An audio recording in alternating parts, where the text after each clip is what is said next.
জমিনের যত ইমানদার আছে সমস্ত ইমানদার আল্লাহর ওলি, আল্লাহর বন্ধু। ওলি মানে বন্ধু, আল্লাহর বন্ধু। বন্ধু না থাকলে তার সেই ইমান আনছেন, তার সাথে যদি আল্লাহর বন্ধুত্ব না থাকে তো সেই ইমানদার হয়েছে কেমন? কিন্তু এটাকে বিকৃত সুফিবাদ, ভ্রান্ত সুফিবাদ মানুষের কাছে তুলে দিচ্ছে। না, তোমরা বলি না, খালি দুই একজন 4-5 জন বলি, আর বাকি কেউ বলি। এটা হলো ইসলামের নামে ভ্রান্ত ধারণা। এই জন্য দেখুন আরব দুনিয়াতে স্পেশাল কোনো বলি নেই। আরব বিশ্ব, পুরা আরব বিশ্ব ঘুরেন, এই সৌদি আরব, কাতার, কুয়েত, বাহরাইন সব দেশ ঘুরিয়ে আসেন, কোনো জায়গায় সাইনবোর্ডওয়ালা একটা আল্লাহর ওলি খুঁজে পাবেন না। আর বাংলাদেশে প্রতি গলিতে গলিতে আল্লাহর ওলি, সাইনবোর্ডওয়ালা, ব্যবসায়ী ওলি। বুঝতে পারছেন? এখানে ধর্ম ব্যবসা জমজমাট, এই জন্য অলির ব্যবসা জমজমাট। আর সাধারণ মানুষগুলো অলি সম্পর্কে বুঝেই না। সে যে নিজে আল্লাহর অলি এটা সে জীবনেও ধারণা করে না। এ মনে করে আমি যত আমল করি, যত ইবাদত করি, কোনোদিন মনে হয় আল্লাহর অলি হওয়া যাবে না। কিন্তু আল্লাহ বলতেছেন যত ইমানদার আছে সবাই আমার অলি। আল্লাহু ওয়ালিয়্যুল্লাযীনা আমানু, সমস্ত ইমানদার আমি আল্লাহর ওয়ালি, আমি আল্লাহর বন্ধু। তাহলে আল্লাহ বেলায়েত করেন, বন্ধুত্ব করেন কার সাথে?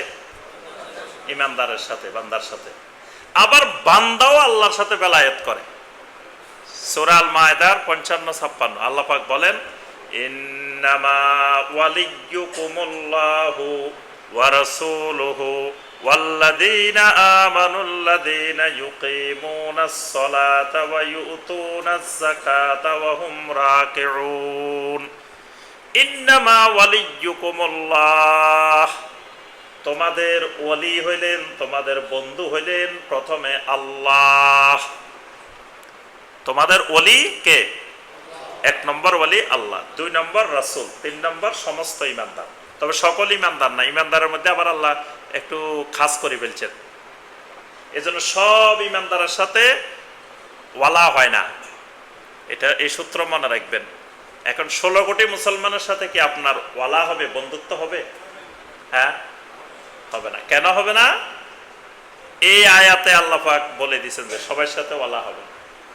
কাদের সাথে হবে? ওয়াল্লাযীনা আমানুল্লাযীনা ইউকিমুনাস সালাত, ওই ইমানদার যে ইমানদার সালাত কায়েম করে। তো বাংলাদেশের 95% বেনামাজি, বেনামাজি মুসলমান। তাহলে বেনামাজির সাথে আপনার ওয়ালা হবে না। ওই ইমানদার যারা যাকাত আদায় করে, ওয়া হুম রাকিউন, এবং ওই ইমানদার গুলা যেগুলা আল্লাহর হুকুম মানার জন্য সব সময় এক পায়ে খাড়া থাকে। সুবহানাল্লাহ।